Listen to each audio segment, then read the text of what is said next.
मैं स्वागत करता हूँ तुम सभी लोग का 2026 की एक नई एनिमे के अंदर। इस एनिमे का नाम है jack of all trades party of none. आगे बढ़ने से पहले मैं तुम्हें बता दूं कि ये कोई ईसे का ये एनिमे नहीं है। ये एनिमे एक फैंटेसी एनिमे है, वो भी काफी कमाल की स्टोरी के साथ। पर्सनली मुझे ये काफी पसंद आई, तो मैंने सोचा कि क्यों ना इसे एक्सप्लेन ही कर दिया जाए। तो उम्मीद है कि तुम लोग को भी ये पसंद आएगी। अब बिना टाइम वेस्ट करे हम लोग इस एपिसोड को शुरू करते हैं। एपिसोड की शुरुआत में हम लोग हमारे मेन कैरेक्टर रोहरुन को देखते हैं, जो कि अब एक डंजन में काफी सारे रैबिट मॉन्स्टर्स को तलवार से मार देता है। उन्हें मार के वो कहता है कि मुझे तो लगा था कि मैं तलवारबाजी करना भूल गया हूँ, पर लगता है कि ऐसा नहीं है। जिसके बाद अब अचानक से उसके सामने अब काफी सारे गॉब्लिन्स आ जाते हैं और उन्हें अब कहता है कि अब समय आ चुका है थर्ड से सपोर्ट मैजिक यूज करने का। ऐसा बोलने के बाद वो अपनी स्किल को यूज करके अपनी ही स्ट्रेंथ को बढ़ा लेता है, जिससे कि उसकी फिजिकल एबिलिटीज और उसकी तलवार की जो ताकत है वो बढ़ जाती है। और अब इसी चीज को यूज करके वो उन गॉब्लिन्स को काफी आराम से हराने लगता है। वो कहता है कि इस स्किल का यूज करके मेरे अटैक और डिफेंस दोनों ही काफी इम्प्रूव हो जाते हैं। ऐसा मैं अपने पार्टी मेंबर्स और खुद के लिए भी कर सकता हूँ, पर इसकी एक कमजोरी है, मैं इसे सिर्फ 3 मिनट के लिए ही यूज कर सकता हूँ। और उनके ऊपर से अब उस पल हट जाती है, लेकिन अब वो देखता है कि और भी मॉन्स्टर्स आ चुके हैं, इसलिए वो फिर से स्ट्रेंथ अब यूज करके वापस से लड़ने लगता है। वो बताता है कि जो सपोर्ट मैजिक है वो ज्यादा देर तक नहीं चलता है। एक पर्सन की मैजिक रेजिस्टेंस से डिपेंड होता है कि आखिरकार उसकी जो स्पेल है वो कितनी देर तक चलेगी। मेरे केस में ये 180 सेकंड्स यानी कि 3 मिनट तक चलती है। मुझे हर बार टाइम को नोट करना पड़ता है और जैसे मेरी ये पावर खत्म हो जाती है मुझे इसे वापस से यूज करना पड़ता है। एन्चेंटर्स जो भी हमेशा सपोर्ट मैजिक यूज करते हैं वो हमेशा टाइम के अगेंस्ट लड़ते हैं। नॉर्मली तुम सपोर्ट मैजिक यूज करते समय तलवार यूज नहीं करते हो, पर मेरे पास और कोई चॉइस है नहीं। इसके बाद हमें अब थोड़े समय पहले का सीन दिखाया जाता है, जहाँ पर ओहरुन की पुरानी पार्टी उसे टीम से निकाल देती है। बाय द वे इस लड़की का नाम है एनिली और इस बंदे का नाम है डेरिक और इस पार्टी के लीडर का नाम है ओलिवर। वहीं ओहरुन की बात पर विश्वास ही नहीं करता है। वो कहता है कि तुम मुझे पार्टी से कैसे निकाल सकते हो, हम लोग तो बचपन के दोस्त हैं। तो ओलिवर भी कहता है कि हाँ, मैंने तुम्हें इतने सारे चांसेस इसलिए दिए क्योंकि तुम मेरे ही विलेज से थे, पर अब आगे से तुम कीप अप नहीं कर पाओगे, तुम इतने ताकतवर नहीं हो, इसलिए तुम्हें हमारी हीरो पार्टी लीव करनी पड़ेगी। ये सुनकर ओहरुन काफी शौक होता है, क्योंकि ये पार्टी ओलिवर और उसने 8 साल पहले बनाई थी और कुछ ही सालों में वो लोग एस रैंक की पार्टी बन गई थी। वो लोग ऐसी पहली भी पार्टी थी जो कि साउदर्न ग्रेट डंजन के 94 फ्लोर तक पहुंची थी। लोग हमें हीरो की पार्टी बुलाया करते हैं। वहीं पर अब ओहरुन अब कहने लगता है कि हाँ, शायद तुम सही हो, मैं ताकतवर नहीं हूँ, पर तुम लोग भी नहीं हो, मेरे बिना तुम कैसे लड़ोगे। तो ओलिवर भी कहता है कि हाँ, मैं मानता हूँ कि हमें एक एन्चेंटर की जरूरत है, बैटल में उसकी काफी जरूरत होती है, पर लास्ट महीने हम लोगों ने जो जॉइंट रेड करी थी तब हमने देखा कि दूसरी एस रैंक की पार्टी के जो एन्चेंटर्स है वो कितने कमाल के हैं और हमें समझ आया कि तुम्हारा सपोर्ट मैजिक कितना कमजोर है। तो वो कहता है कि वो तो होगा ही ना, क्योंकि मैं तो एक सोर्समैन हूँ, इसीलिए तो मैंने अपने खुद के ओरिजिनल मैजिक को क्रिएट किया।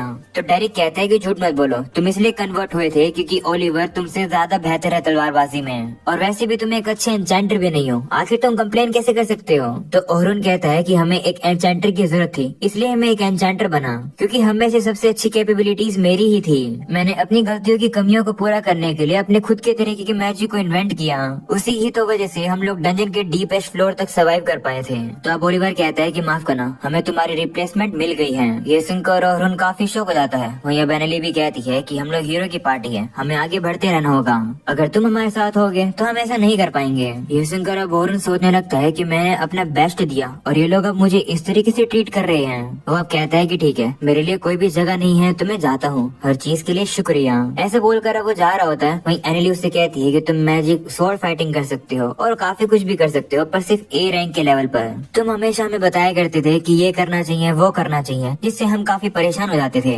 तुम्हें पता है तुम जैसे लोगों को लोग क्या बुलाते हैं? A jack of all trade, यानी कि ऐसा पर्सन जो कि अलग अलग तरीके के काम कर सकता है। ये सब कुछ अब ओहरुन याद कर रहा होता है और कहता है कि मैं तलवारबाजी कर सकता हूँ और सपोर्ट मैजिक भी यूज कर सकता हूँ। ये एक नए तरीके का स्टाइल मैंने बनाया है, मैं काफी एडेप्टेबल हूँ, तो मैं ऐसा कर सकता हूँ। मुझे ये करना ही होगा जिससे कि कोई मुझे जैक ऑफ ऑल ट्रेड ना बुला सके। एक दिन मैं एक ऐसा एडवेंचरर बनूंगा जो कि सब कुछ कर सकता है।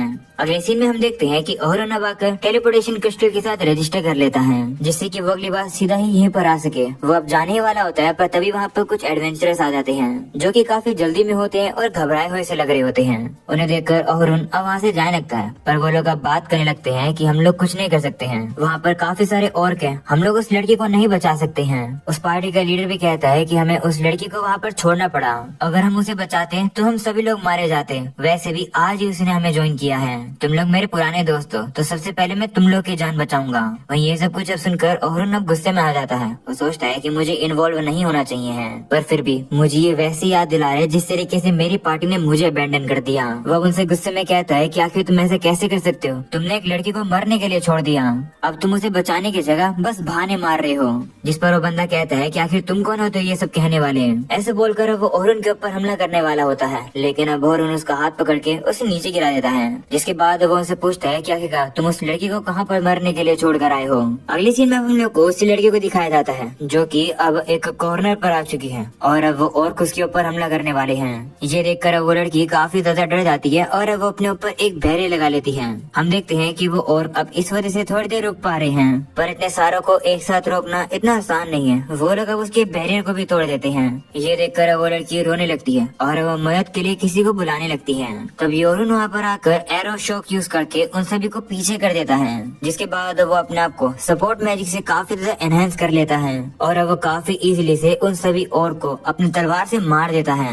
ये देखकर तो वो लड़की भी काफी हैरान हो जाती है और सोचने लगती है कि आखिर ये बंदा एक तलवारबाज है या फिर एक एन्चेंटर। सभी और को हराने के बाद अब ओहरन उससे कहता है कि तुम ठीक तो हो, जिस पर वो लड़की भी अब कहती है हाँ। वो अब काफी रिलीफ फील करती है कि वो तो रोने ही लगती है। जिसके बाद वो लोग अब बाहर आ जाते हैं। ओहरन अब जाने ही वाला होता है, पर तभी वो लड़की उसे रोक लेती है और कहती है कि मुझे तुम्हारा अच्छे से शुक्रिया करने दो, मेरा नाम सोफिया क्लोडल है। वहीं पर अब ओहरन भी अब देखता है कि जो सोफिया है उसके कपड़े पर एक रैबिट का क्रेस्ट बना हुआ है। जिसके बाद ओहरन भी उसे अपना नाम बताता है। ये सुनकर सोफिया कहती है कि आपका नाम तो काफी प्यारा है, आपने मुझे बचाया, शुक्रिया के तौर पर क्या मैं आपको डिनर खिला सकती हूँ। ये सुनकर वो कहता है कि मैंने तुम्हें इसके लिए नहीं बचाया था, पर अब वो काफी प्यार से प्लीज कहने लगती है, तो ओहरन भी उसे मना नहीं कर पाता है। जिसके बाद वो उसे एक जगह पर ले आती है खाना खिलाने के लिए। वो भी अब देखता है कि इस दुकान के ऊपर तो वही क्रेस्ट बना हुआ है, जो देखकर वो कहता है कि ये तो रैबिट की शॉप में से एक है।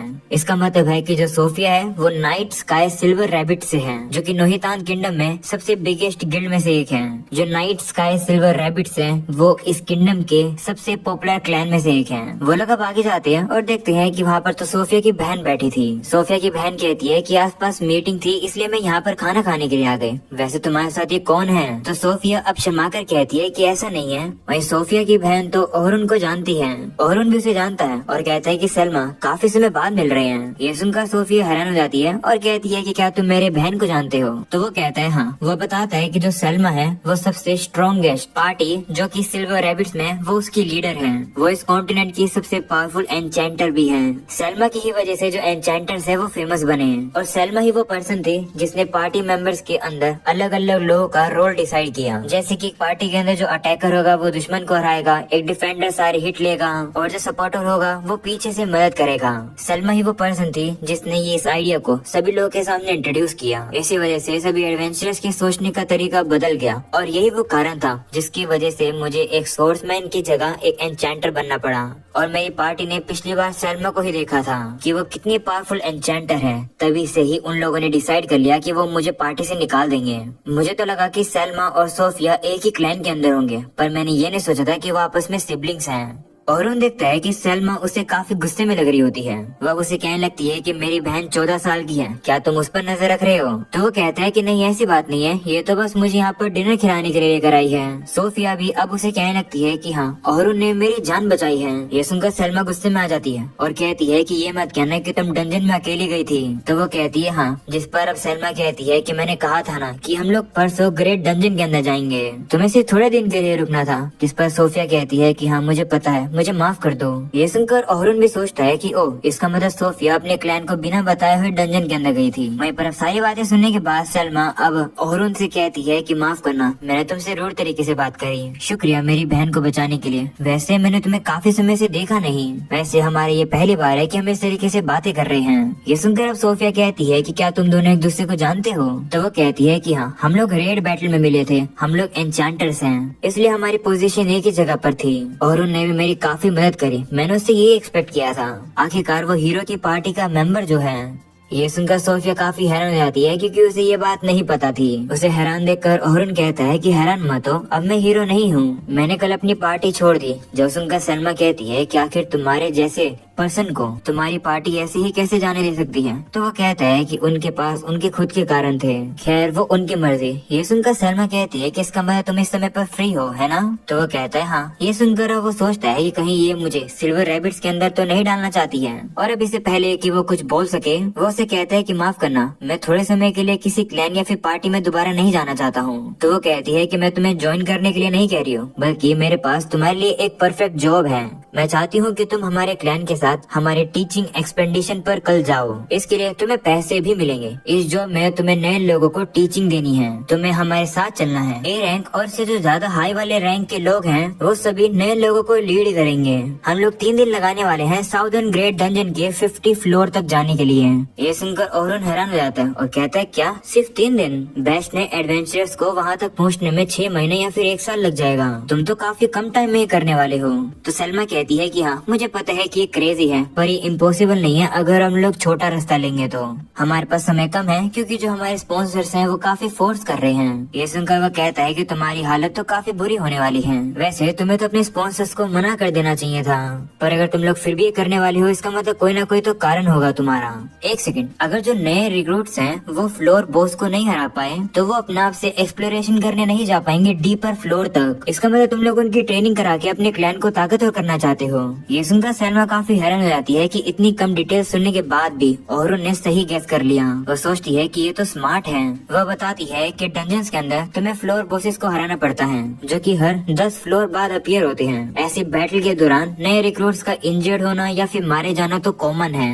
तो अगर एक स्किल्ड एडवेंचर बॉस को हरा पाया तो बाकी के नए एडवेंचर्स को बस क्रिस्टल से रजिस्टर ही करना है। फिर वो लोग भी अगले फ्लोर तक जा पाएंगे बिना बॉस को हराए। इसलिए हम चाहते हैं कि तुम भी हमारे साथ चलो। तो अब ओहरुन कहता है कि देख कर लगता है कि ये तुम लोग के लिए काफी एक इम्पोर्टेंट मिशन है, तो क्या मुझ जैसे आउटसाइडर का आना सही रहेगा?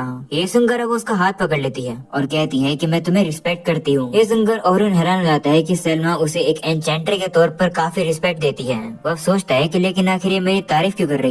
मुझे हीरो की पार्टी से इसलिए निकाला गया क्योंकि मैं कमजोर था। क्या इसका मतलब है कि मुझे एक वापस से एन्चेंटर बनना पड़ेगा? ओहरुन अब उसे मना कर देता है और कहता है कि माफ करना, मुझे खुशी है कि आप मेरे बारे में इतना सोचती हो, पर मुझे और कोई काम करना है। वो मना कर देता है। ये देखकर सोफिया परेशान हो जाती है और कहती है कि मैं भी चलने वाली हूँ, तो प्लीज अगर आप भी चलोगे तो मुझे काफी खुशी होगी। तो अब ओहरुन भी थोड़ा सा शर्मा जाता है और वो कहता है कि ठीक है, मैं थोड़ा सोचूंगा इसके बारे में, पर मैं क्लियरली बता दूं कि मैं अब एक एन्चेंटर नहीं हूँ बल्कि एक स्पोर्ट्समैन हूँ। वह सलमा से कहता है कि लगता है कि तुम मुझे एक एन्चेंटर के तौर पर रिस्पेक्ट देती हो, पर अगर मैं तुम्हारे साथ चलूंगा तो मैं एक स्पोर्ट्समैन के तौर पर चलूंगा। तो अब सलमा को भी इसकी बात माननी पड़ती है। उसे समझ आ जाता है कि ओहरुन के भी कोई ना कोई कारण तो होंगे ही। वह सोचती है कि कोई बात नहीं, अगर चीजें बुरी होंगी तो वो वापस से एक एन्चेंटर बन जाएगा। वो उसे कहती है कि ठीक है, अगर तुम आओगे तो कल सुबह सिल्वर रैबिट के हेडक्वार्टर में आ जाना। अगले सीन में ओहरुन अब एक दादाजी की दुकान पर आता है। दादाजी भी अब दुकान बंद करने वाले थे, पर अब ओहरुन से कहते हैं कि कोई बात नहीं, तुम बैठ जाओ आगे। तो वो भी अब वहाँ पर बैठ जाता है। दादाजी अब उसे कहने लगते हैं कि आज का दिन भी काफी बिजी था। जब से तुम एक टॉप एडवेंचरर बने हो तब से मेरी ये दुकान की काफी अच्छी एडवर्टीजमेंट हो रही है, इसके लिए शुक्रिया। ये सुनकर ओहरुन अब दुखी हो जाता है और कहता है कि माफ करना, अब मैं हीरो की पार्टी का मेंबर नहीं हूँ। मैं अब आगे से आपकी दुकान की प्रमोशन और नहीं कर पाऊंगा क्योंकि मैं एक हीरो नहीं हूँ, तो कोई भी मेरी बात नहीं सुनेगा। ये सुनकर दादाजी कहते हैं कि कोई बात नहीं, मैं ऑलरेडी तुम्हारा काफी शुक्रगुजार हूँ और हमेशा रहूंगा। इससे फर्क नहीं पड़ता कि तुम हीरो हो या फिर नहीं हो, तुम तुम हो, इसलिए मैं तुम्हें बार बार थैंक यू करना चाहता हूँ, क्योंकि मुझे पता है कि तुमने बाकी सभी लोगों से काफी ज्यादा हार्डवर्क किया है। ये तो बस एक नई शुरुआत है। मुझे तुम पर विश्वास है कि आगे से तुम जो कुछ भी करोगे उसके लिए तुम्हें काफी सारे थैंक यू मिलेंगे। तुम्हें जैसा सही लगता है बिल्कुल वैसा ही करो। कभी अपने आप को खो मत। जिसको मदद की जरूरत है उसकी मदद करो। इसलिए चाहे कुछ भी हो जाए मैं तो हमेशा तुम्हारे साथ रहूंगा। ये सुनकर अरुण काफी इमोशनल हो जाता है और वो उसका शुक्रिया करता है। जिसके बाद हम लोग को अब अगली सुबह का सीन दिखाया जाता है, जहाँ पर सलमा अब हेडक्वार्टर के सामने वेट कर रही थी और अब अरुण भी वहाँ पर आ जाता है, जिसे देखकर वो कहती है कि मेरे पीछे आओ। सलमा अब देखती है कि अरुण काफी खुश लग रहा है, जो देखकर वो उसे कहती है कि आज तो तुम काफी ज्यादा खुश लग रहे हो। लगता है कि हीरो की पार्टी से निकलकर तुम काफी रिलीफ फील कर रहे हो। जिस पर अरुण भी कहता है कि हाँ तुम ऐसा कह सकती हो। ऑलराइट गाइस, ये एपिसोड अब यहीं खत्म हो जाता है। आई होप कि तुम्हें ये एपिसोड पसंद होगा। पसंद हो तो मुझे कमेंट सेक्शन में जरूर बताना कि क्या मुझे इस सीरीज को कंटिन्यू करना चाहिए या फिर नहीं। खैर आज के लिए हम लोग इतने रखेंगे। चैनल पर नए हो तो सब्सक्राइब करके ऑल नोटिफिकेशन यहाँ से ऑन कर देना। मैं मिलूंगा तुम लोगों से नेक्स्ट एपिसोड में। तब तक के लिए पीस आउट।